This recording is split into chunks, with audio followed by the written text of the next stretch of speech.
I think council appreciated both Leo and Fran's efforts, and we wish. So now I will take a vote. All those in favor of Order 1637? Passes unanimously. Order 1638, order accepting the FY 2015 audited financial statements and independent audit report. I will take a motion, please. Motion, please. So moved. Could I have a second down at this end? Second. I'm sorry. All right. I can't do it all the time. You may. I'm going to start just briefly, just to recap that we have Jesse Daniels, the town finance director, here tonight to do a very brief overview. The financial statements, the audit is actually online right now, so members of the community are welcome to see it. And the councilors met in council finance committee with the town auditor and asked questions and had significant time to review the financial statements. So this is going to be quick and very high level tonight, but if people have questions, feel free to ask. Thank you. Jesse Daniels, Finance Director. As Sophie mentioned, this report was given by the town's auditor, Runyon, Kirsten, and Willette. This presentation provides an overview to the financial statements, and those are available online, and it refers to specific parts of the financial statements, so that's where those references are made to. So here we have our general fund assets. The cash balance for 2015 increased due to incoming bond proceeds as well as timing of payments made and received near year end. Accounts receivable by itself increased by $32,800. Rescue receivables by itself increased by $33,268. And accounts receivable changes from year to year based on timing of payments made at year end. Rescue receivables similarly changes as a result of timing of payments made near year end, but also depends on the timing of emergency calls and extent of services provided. Outstanding taxes and liens decreased by approximately $263,000 due to a higher collection rate on current and prior year taxes and tax lien receivables, and the decrease is consistent with decrease in unavailable revenue, which is property taxes. Accounts payable and accrued payroll are a result of timing of payments made at year end. Accrued payroll represents wages earned prior to June 30th but paid in July. Accounts payable increased by approximately $162,000 due almost entirely to work performed on the Island Avenue improvements prior to June 30th, but those invoices were paid subsequent to year end. Accrued payroll and benefits decreased by approximately $23,000, and again, that's due to timing. Unavailable revenue, which is property taxes, actually decreased by $198,000 because we increased the collection rate, so that's actually a good thing. Performance bond liabilities are payments received from developers that in order to perform their work, they have to submit a deposit to ensure work is completed to the satisfaction of the town. Once the work is satisfactorily performed, the town remits payments back to the developer.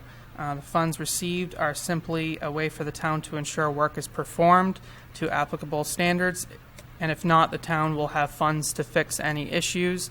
The performance bond liability increased by approximately $185,000, and that's primarily due to payments received from Park 7 Development LLC for projects related to the avenue. General fund balance. Restricted fund balance for the general fund is made up of the ending balances of the downtown TIF, Main Tech Park TIF, EnvisionNet TIF, and Webster Point TIF. All of these are general fund revenues and make up the ending balance shown as restricted in these funds and must be used for those designated purposes. Committed fund balance in the prior year represented the amount the town held in escrow for the OEDC debt service in case they defaulted. As the amount owed was paid in full, the escrow balance went to zero, and thus the committed balance was eliminated. That was due to the sale of 3 Godfrey Drive. Assigned fund balance represents the carry forwards for management that will be used in the FY16 budget, as well as the amount budgeted in FY16 for the use of fund balance, and the ending balance for all general fund revenues not including TIF funds. Yes. I think there is where you also see the money that we brought in from OEDC that we have set aside to pay off the corresponding note. So it is assigned, but if you spend it now, we end up having to find it later to spend. Yes, thank you, Sophie. For a full description of each of these five types of fund balance, you can refer to page 23 of the financials of the footnotes. And if you want to see the amounts that make up each of these individual types of fund balance, you can refer to pages 40 to 41 of the footnotes. And for general fund revenues, the issuance of bonds shows $2.28 million over budget was almost entirely offset by the amount paid to retire the old debt due to the refunding shown on the next slide. And in this fiscal year, the town refunded the bonds, so paid off old debt with that, with new bonds. And for expenditures, again, I mentioned the bond refunding here. General government expenditures were under budget primarily due to lower than expected costs related to contracted services, general assistance, and insurances for unemployment and liability. Public services expenditures were under budget primarily to lower than expected library and recreation salaries and benefits. Public works expenditures were over budget primarily due to higher than expected costs related to winter maintenance such as salt, calcium chloride, and diesel fuel, solid waste disposal tipping fees, and town garage vehicle repairs and heating fuel.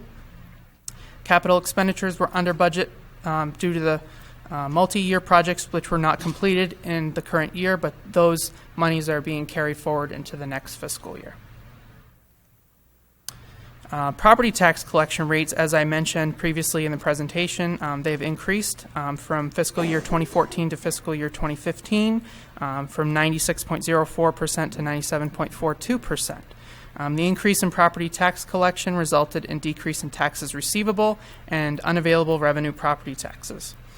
Based on the town's commitment, a 1% increase or decrease in the collection rate equates to a roughly $109,000 increase or decrease in property tax revenue.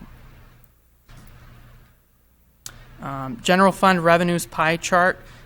This shows all the town's revenues and the percentages that they make up of those of total revenue. And issuance of bonds is important to note here, 13.32%. That was just this year. That's not something that we would see regularly. For general fund expenditures, it's important to note that these expenditures are representative of the town's revenues as a whole. So not just property taxes, but any type of revenue that the town receives. And again, the current refunding of the bonds show 13% of the expenditures. So that's going to alter these in any given year.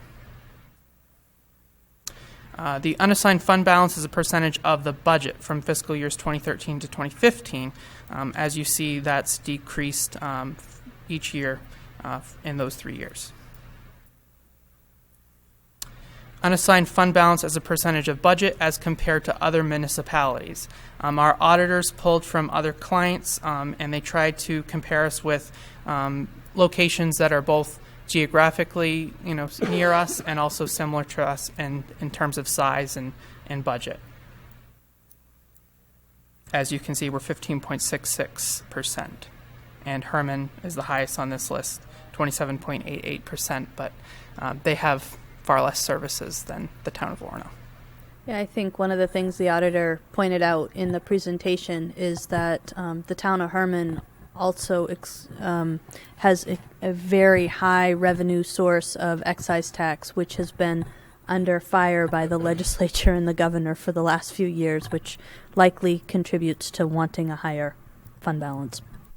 Could one of you also speak to what the what our standard is for the amount of fund balance? Isn't it 14 to 16%? I have in my notes 10 to 15%. 10 to Is that what you 15%. have, Sophie? Yeah. Debt service is a percentage of budget as compared to other municipalities for fiscal year 2015. Again, we're comparing to the same municipalities, and it's 2.72% for Orono, and we're not the highest or the lowest out of those groupings. And that's the end of the presentation. So to answer your question, our bond refunding for 3 Godfrey Drive back in 2010, we agreed to keep between 10 and 15% of the last adopted expense budget in fund balance. Does anyone have any questions or comments for Jesse? No. Dan? Justin, thank you. Sounds like you did a great job. I'm Daniel LaPointe, 201 Kelly Road. I have a question. There are departments making decisions. How much do they bring to Orono? How much do they really bring on the table? Specifically, the Orono Planning and Economic Development, the Downtown Business Association, aspects of the University of Maine. I'm really interested in that one. And the Penobscot Valley Community Green Print and the Trust for Public Land. Dan, those are all independent. I understand that, but they are making decisions in this community. How much do they contribute versus landowners? That is a question, and it's a reasonable one to ask. The second one is the Department of Economic, Orono Planning and Economic Development, Mr. Ricker. It seems like he has quite a bit going on there. I'd like to know what monies we end up paying him. It would be really nice. Is it contractual? Is it an open bid thing for engineering services? I really think that that's something we, the citizens here, Dan, it is to public know. record. He is a contract consultant. Contract consultant. And so is there any way that I can not be a certified public accountant, just get an idea about what that is, please?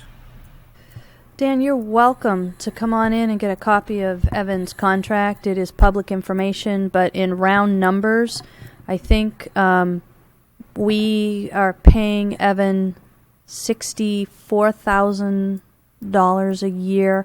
It's on an hourly basis. He has to bill us for the hours he works, but I think the budget is right around $64,000. Thank you very much. That's the first time I've ever heard that. Also, my one question is, is there any competitive bidding on this to see if a better service could be offered this community? I have reasonable cause to make this statement.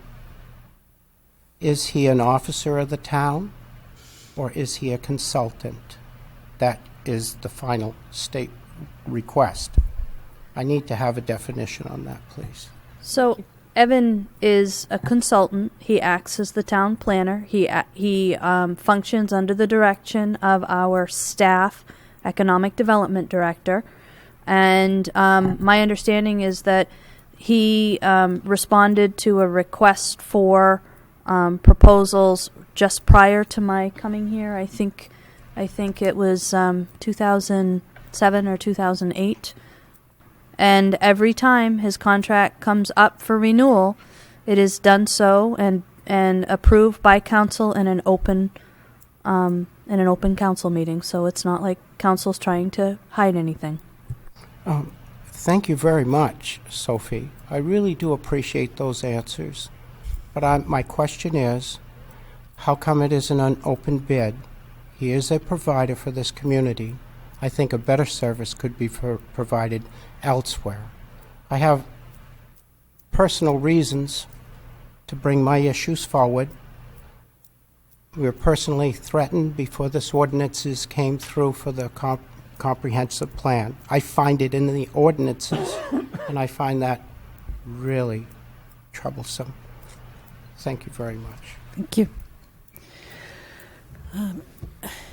Any councilors have any other questions? Hearing none, I will take a vote On Order 1638, all those in favor? Passes unanimously. Thank you, Jesse, very much. Order 1639, order authorizing the town manager to fund OTO Fiber Corporation in the amount of $5,000 to be drawn from the downtown and transit-oriented TIF district. Take a motion, please. So moved. I have a second, please. Second. All right. Bell. Good evening. I'm Belle Ryder. I'm the Assistant Town Manager for the Town of Orono. And also the President for the Board of Old Town Orono Fiber Corporation, which is a municipal nonprofit corporation in partnership with Old Town, the University of Maine System, and the Town of Orono. The Town of Orono worked to form this corporation in partnership in order to bring ultra-high-speed broadband infrastructure to the growth areas of the communities. And as part of that effort, we have been awarded a grant of $250,000. That accepting that grant has led us to realize that we need further corporate structure, and the $5,000 request from the downtown and transit-oriented TIF is to help us further secure our corporate structure. And is Old Town and the university contributing anything? Old Town and the university are also contributing $5,000. Does anyone else have any questions or comments? All right. We will take a vote on Order 1639. All those in favor? Passes unanimously. Bell, don't go anywhere. Bell, don't go anywhere. Order 1640. Order awarding a contract for cemetery mowing services to Black Bear Lawn Care of Bangor in the amount of $24,680. I will take a motion, please. Move approval. Second. All right. Bell. So I left the right paper at the back table, but I'm going to go ahead and take it from Sophie.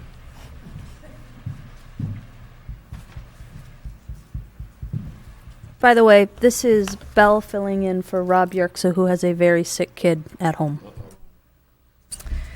So as we discussed with council at committee earlier this year, staff responded to ongoing concerns about the quality of the cemetery mowing by terminating the town's contract with the vendor. Staff then posted and advertised a request for proposals for cemetery mowing services that clearly define the town's expectation for the quality of service. 3 companies responded. However, one had previously performed this service for the town in a manner that resulted in a decision not to offer a contract extension. The other 2 did not have the municipal cemetery maintenance experience the staff was looking for. The committee authorized staff to reject all of the bids and contact vendors with cemetery maintenance experience and staffing adequate to manage this service at the level that the town expected. In response to staff's follow-up to the committee meeting, Black Bear Lawn Care submitted a proposal to provide the service for $24,680. The proposal and references are included for review. Staff recommends approval. Did anyone else respond to? No. And we haven't used this one before. So we haven't used this one before.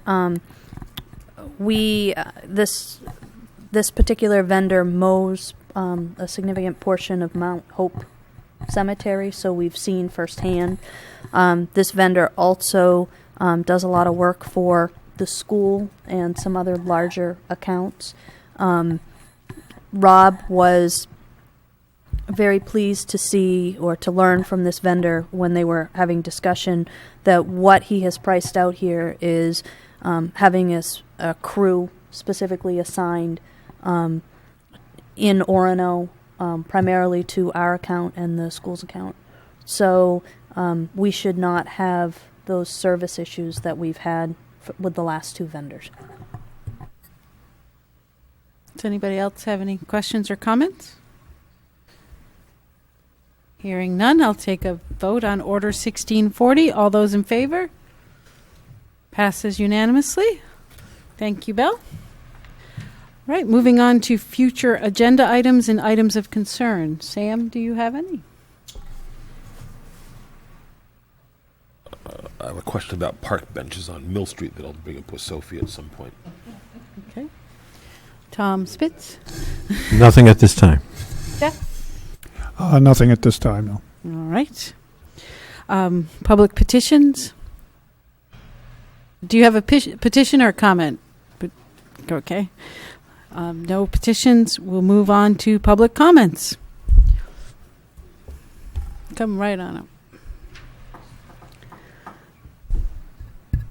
I'm Daniel Lapointe, 201 Kelly Road. When we had Meet the Candidates night, I forgot to mention somebody in this community that has done an outstanding job.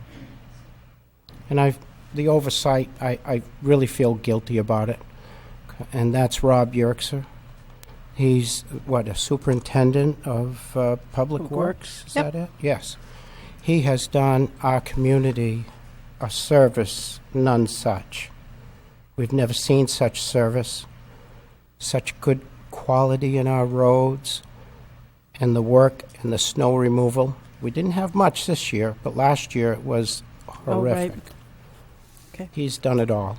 And I just it really bothered me to overlook somebody that has done such an award-winning service to our community. I had one other thing that I wanted to mention here.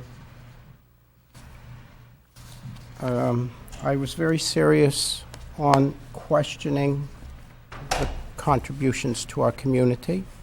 I wish that you would take that seriously. I will make myself available to find out the other parts of that information I asked about. There was something else here that I needed to ask a question of you. Earlier, there was a discussion on this fiber optics. Now, I would really, really appreciate knowing the impact on the resident within Orono. How many benefit from this? Obviously, somebody out on Gould's Road isn't, or on the other side of the interstate is not. How much money in the long run? We need to be ahead of the game on this. We need to be informed what this further investment is, please, before it's done.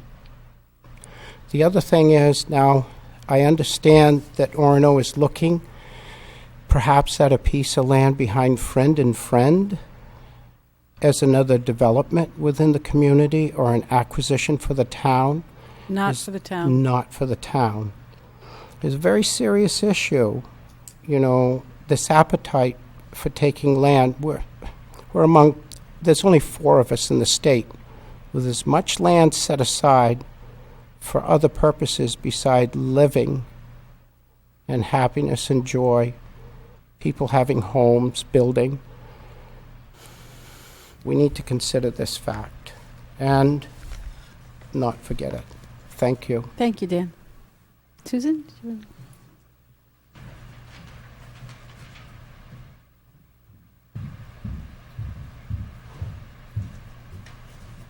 Comment for me this month is very simple. Just to all those who celebrate the holiday or recognize it, have a happy St. Patrick's Day. Thank you very much, Susan. Before I let anybody adjourn, I forgot Order 1641, order appointing Frederica Smith to the Board of Assessment Review to fill an unexpired 3-year term until April 2018. I'll take a motion, please. So moved. Second. All right. Do you? Oh, well, I can. Sophie's letting me take it. We had an opening on the Board of Assessment Review, which has been published as open throughout the year. Mrs. Smith stepped forward to serve on this board, and because it's open and she seems to be quite qualified, maybe Sophie can speak to her qualifications.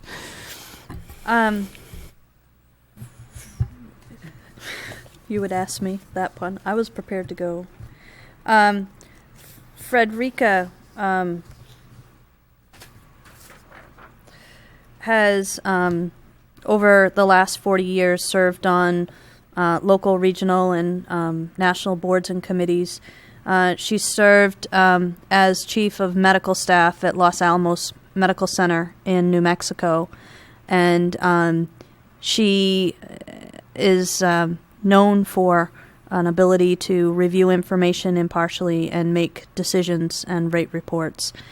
I would, Frederica is one of the two people, along with Susan, that shows up at most all of our committee budget. The issue that we have is that the Board of Assessment Review's opening has to be filled. That board cannot act as a just a majority body. It needs to have 3 members on it, and so we need to have it filled. Does anyone have any questions or comments regarding Frederica? Just to tell her thank you. Take a vote on Order 1641. All those in favor? Passes unanimously. Now I will take a motion to go into executive session, MSRS Title I, Chapter 13, Section 405, 6D, to prepare for negotiations with the International Association of Firefighters, AFL-CIO Local 3106, and the Maine Association of Police Orono Unit. Have a motion? So moved. Second. All right. Thank you all. We are in executive session.